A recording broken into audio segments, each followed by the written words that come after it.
We have confirmed over a dozen Russian motorcycles destroyed and an entire light assault detachment neutralized before they could breach the defensive line.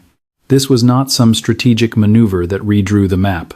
No strong point fell, and no major front lines collapsed overnight. But in a few minutes of brutal contact, the engagement exposed a massive tactical vulnerability for Russian forces. Russian command is pushing motorcycle squads directly into the line of contact, searching for speed, low cost, and maneuverability across exposed terrain. Standard armored assets are easily spotted, and once Ukrainian surveillance drones lock on, a barrage of mines, artillery, and precision fire turns the advance into a kill zone. Yet, deploying motorcycles introduces massive risks. A single operator can zip across open ground at high speeds, but they carry zero armor, have no physical cover, and possess absolutely no reaction time once a concealed sniper acquires the target. This is why the ambush is highly significant. The headline isn't just the sheer number of vehicles destroyed. It is how Azov dismantled a rapid assault, creating a cascade of chaos where every single target was isolated, tracked, and systematically eliminated by precision fire. Stick with me as we break down this brutal lesson of modern warfare. In a battle space fully saturated by drones, raw speed does not equate to tactical control. How exactly did Azov coordinate this trap? And why did this Russian rapid maneuver doctrine fail so catastrophically? The Kremlin is introducing dirt bikes because deploying heavy armor has become a near-suicidal option near the zero line. While a main battle tank delivers armor protection and heavy shock value, it broadcasts a massive thermal and visual signature. Ukrainian drone pilots monitor transit routes and tree lines around the clock.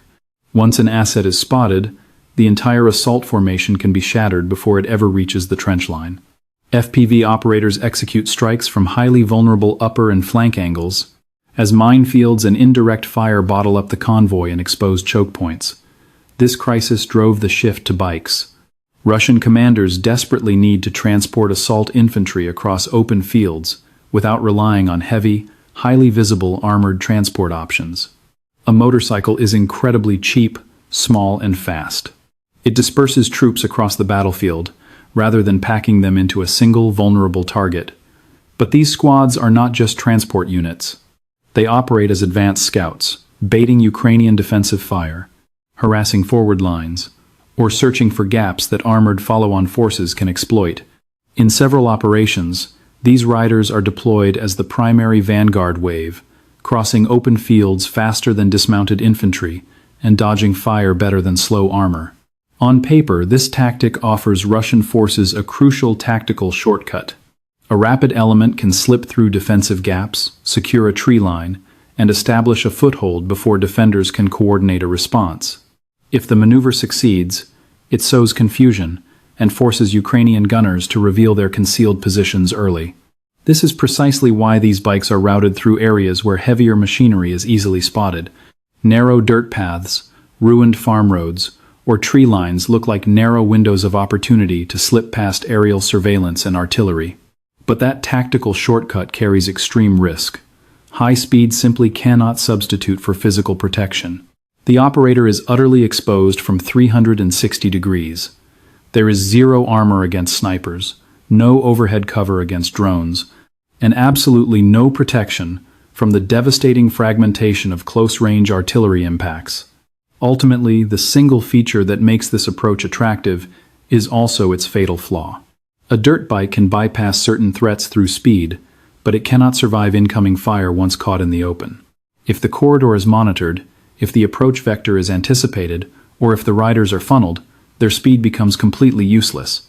The situation escalates rapidly because Ukrainian forces do not need to neutralize every rider simultaneously.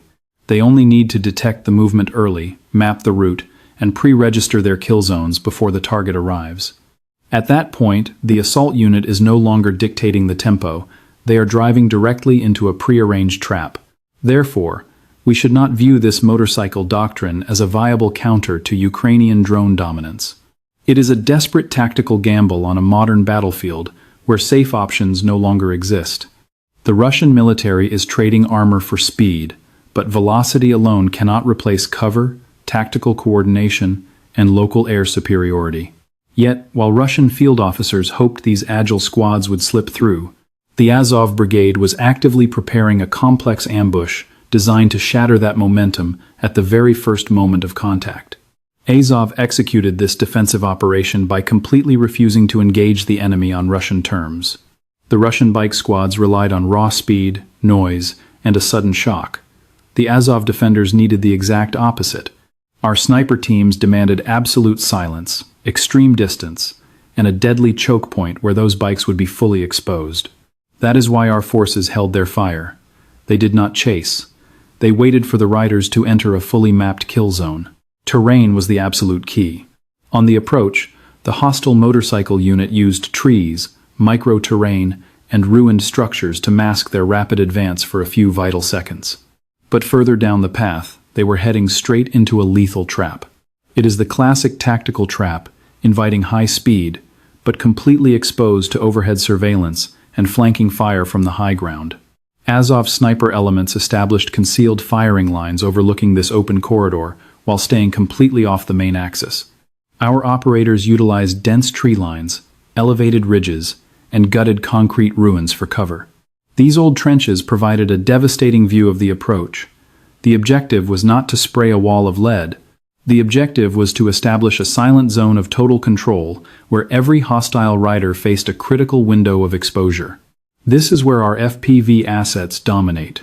An overhead reconnaissance drone tracks the incoming motorcycle squad long before they ever reach the targeted engagement area. Our operators monitor their heading, their interval spacing, and the exact choke points where they are forced to slow down.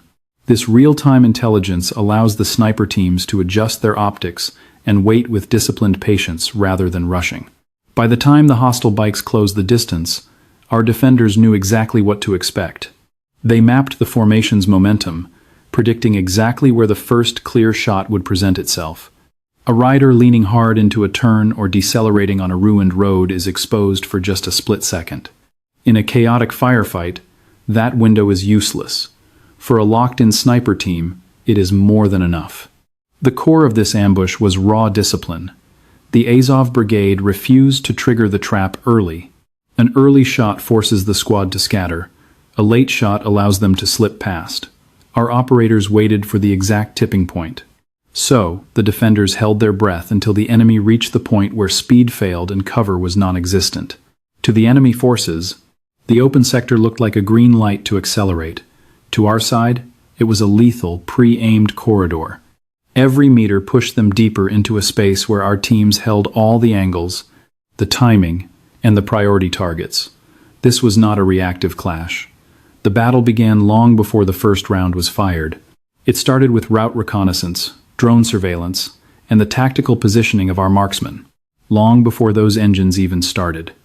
If raw speed can still save an assault force under a drone-filled sky, tell us your thoughts in the comments below, because this engagement proves just how quickly that theory falls apart.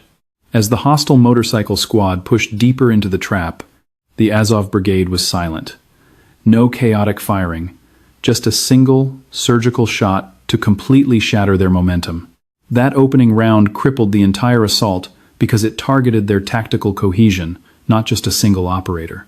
As the hostile bikes pressed deeper, they relied entirely on maintaining forward momentum and tight cohesion. They had to maintain speed and spacing.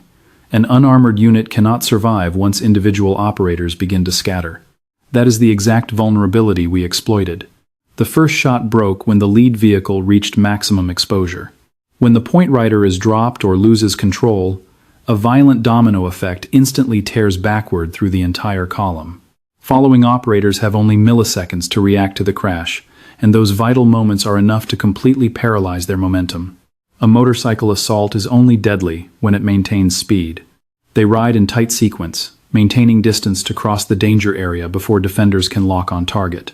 But when the lead bike goes down, the formation collapses. The path chokes up, dust blinds the column, and every trailing operator is forced to make a split-second choice. Some gun the engine to bypass the wreck, exposing their vector and making them easy targets. Others hesitate or slow down, handing our snipers a much wider window to engage. The rest panic and oversteer, their sheer terror instantly giving away their positions to our optics. You and I can see Azov's suppression fire was not random saturation. It was highly disciplined, surgical, and selective. Our marksmen locked onto the exact moments those Russian riders hesitated. Any operator stalling for even a second was immediately neutralized. A squad leader attempting to rally troops became priority target number 1. Anyone turning back into oncoming traffic triggered total chaotic pileups. This is how surgical precision fire decimates an entire hostile formation with single shots. Every single round forced split-second crisis decisions on the surviving hostile elements. Do they push ahead, scatter, or retreat? Every option was lethal because cohesive command structure had completely broken down. Their combat bikes still had velocity, but raw speed without coordination became their own worst enemy. Panic surged through the ranks because the riders could not pinpoint our active firing positions. Sniper rounds sliced through roaring motorcycle engines, yet our positions remained blacked out. Under that terror, tactical logic completely evaporates. The enemy target merely reacts to the latest blast, the burning wreckage, and the chaotic swerves of the lead rider. At this critical stage, their assault force fractured from a coordinated unit into fragmented, panic-stricken targets. We saw one bike attempt a breakthrough, another stall near a casualty, while a third executed a frantic U-turn. Each desperate maneuver opened up fresh enfilade angles for our marksmen, utterly paralyzing the Russian command loop. The primary damage was not just physical casualties. It was the complete, catastrophic loss of command control. The hostile detachment lost its point man, its momentum, and its escape route. A rapid assault degraded into a slaughterhouse of isolated panic. And chaotic reactions are far easier to punish than organized maneuvers. By the time we delivered follow-up salvos, their attack formation was gone. Our opening volley completely shattered their tempo. Our secondary suppression fire divided the remaining riders, leaving them in exposed sectors with zero chance to regroup. This barren terrain served as our force multiplier. It denied those Russian units any hard cover once their lines dissolved. From a soldier's ground perspective, a dirt road looks like a rapid advance corridor. It offers mobility assets maximum space, seeming far safer than navigating confined urban streets or choked alleyways. But as you and I analyze the drone feeds, that exact highway becomes a lethal kill zone. Every sharp turn, abrupt halt, and frantic evasion maneuver is fully illuminated when there is zero dead space for shelter. Furthermore, those dirt bikes generated massive thermal and physical signatures. Massive dust plumes billowed behind their tires. Roaring engines betrayed their positions across the quiet steppe, while hot exhausts glowed on our thermal optics. Even when an operator attempted evasive maneuvers, the sheer momentum mapped out his vector. Velocity could not hide them from our sights. It only streamlined tracking for Ukrainian forward observers who already had eyes locked onto the primary axis. The moment our initial lead elements scored hits, the remaining hostile squad faced a tactical dilemma. Pushing forward meant driving deeper into our pre-sighted kill zones. Retreating meant running the gauntlet back through the same targeted corridor. If they froze, they gave our snipers the perfect window to lock targets. Every course of action was suicidal, with the threat level multiplying by the second. Panicked infantry scrambled for any micro-terrain. A shallow trench, a dry bush, or a wrecked chassis might offer temporary concealment from a single direct line of fire. But these temporary hides were not fortified fighting positions. They offered absolutely no protection against aerial surveillance, leaving hostile infantry completely helpless as our FPV drones circled above. This is the exact moment the tactical engagement shifted. This was no longer just an ambush. It evolved into a systematic hunt. Our Ukrainian fire teams did not require the entire target package to remain exposed simultaneously. We simply mapped their erratic movements as the Russian troops scrambled to survive our onslaught. An operator crawling through dirt, a retreating bike, or survivors bunching up near a burning wreck quickly became our next target priority. Whenever our snipers lost visual lines of sight, unmanned aerial systems instantly maintained relentless pressure. Our FPV pilots tracked every single scattered coordinate, waiting for targets to halt. Escaping a terrestrial sniper lane offered no safety from overhead air assets. A soldier seeking refuge in a shallow trench remained completely vulnerable the instant he attempted to reposition. There was no tactical pause to consolidate. This total lack of structural cover rendered combat regrouping entirely impossible. A fast light assault relies completely on momentum, clear direction, and trust. Once individual survival instinct overrode their mission parameters, cohesive actions ceased. Any combatant attempting to return to the road faced immediate re-engagement. As we study this clip, we see pinned forces neutralized, while those on foot abandoned their only tactical advantage. This tactical update shows exactly why that open terrain became a massive death trap. It exposed critical mistakes, not just casualties. Every attempt to regroup, retreat, or find cover gave our drone operators another window to strike. But the brutal lesson was just beginning. You and I can see the real cost is not just burning bikes, but the hard limit of relying entirely on high speed. The ambush shifted gears once the lead Russian bike element lost all momentum and began frantically hunting for an escape route. We observed riders trying to fall back under fire while others scrambled to pull wounded comrades from the wreckage. Their battle plan lay in ruins, but the carnage was far from over. A handful of operational bikes turned back directly into the kill zone. To their command, this looked like a rapid rescue attempt. Send in a fast vehicle, grab the wounded, and bolt before the next shell impacts. But to our drone operators, that movement only flagged fresh targets. Every returning vehicle lit up exactly where their survivors were desperate for help. Next, we saw their heavy support element roll up from behind. An all-terrain vehicle, a buggy, and a light van rushed in, trying to save the situation before total collapse. The objective was straightforward: extract the pinned soldiers, evacuate casualties, and try to restore control before our forces finished them off. But the tactical reality had shifted. Azov snipers did not need to pin them down forever. The moment those support vehicles entered our sights, our marksmen eased off and rotated positions, letting kamikaze drones execute the heavy strikes. The target was no longer just a single infantryman in the open. It was an active rescue convoy. A single explosive drone strike on that lead vehicle could paralyze the entire effort instantly. Once the lead transport was hit and burning, the backup vehicles had no choice but to brake. Several tried to bypass the burning wreckage, while others froze, completely blinded by heavy smoke and flying shrapnel. The surviving enemy infantry now faced a critical crisis. Dozens rushed toward the incoming extraction units, desperate for a quick exit or ballistic cover. But bunching up near burning armor or tree lines only made them easier targets for our aerial reconnaissance. Instead of scattering, they formed tight clusters right in the crosshairs of our surveillance feeds. Now, you and I can see this ambush turn into a relentless hunt along the entire route. Our units were not merely targeting the vanguard.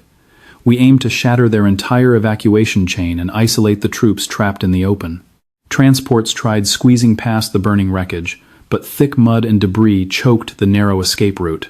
The moment their drivers decelerated to bypass the wreckage, our drone operators secured the vital seconds needed to lock on. Our assets do not require smooth roads, just a target that has lost velocity. Even up-armored civilian vans or modified combat transports stood no chance once their forward momentum was completely halted. Their weak roofs and engine bays were completely vulnerable as the drones swooped in. The very vehicles sent to rescue survivors rapidly turned into fresh roadblocks in the kill zone. Dozens of soldiers abandoned their bikes entirely, scattering on foot in small fire teams. In the end, this offensive axis no longer resembled a path to our defensive line. It was a devastated corridor of smoking metal, wrecked extraction units, fleeing infantry, and our drones tracking every move. What started as a rapid assault devolved into a cascading disaster, where every attempt to retrieve casualties only generated fresh targets for our operators. The critical takeaway from this tactical ambush is clear. Speed might get your troops closer to the trenches, but it cannot save them on a pre-sighted road. The enemy resorted to dirt bikes because heavy armor has become a total liability out here. Tanks and armored personnel carriers are easily spotted, and the moment our drones acquire them, they get neutralized long before reaching our defensive trenches. Yet even light, rapid elements are easily halted if the defender dominates timing, terrain, and surveillance. That opening round did not just eliminate one rider, It broke the entire formation's operational tempo. From there, every frantic move exacerbated the disaster, turning a lightning strike into a graveyard of abandoned bikes, smoking transport vehicles, and fleeing soldiers under our constant eye. This is the grim warning you and I see unfolding next. Moscow is pivoting to motorcycles, all-terrain vehicles, and civilian cars. They are simply cheaper to lose than tanks and heavy armor. But without dedicated drone screening, robust electronic warfare, and precision fire support, these exposed units have zero cover. They will keep charging straight into prepared kill zones. It raises a brutal question in a sky ruled by FPV drones. Is speed still an asset? Tell us your tactical assessment below. Like, share, and subscribe to Military Force for decisive analysis on the weapons, battles, and strategic shocks shaping the front line.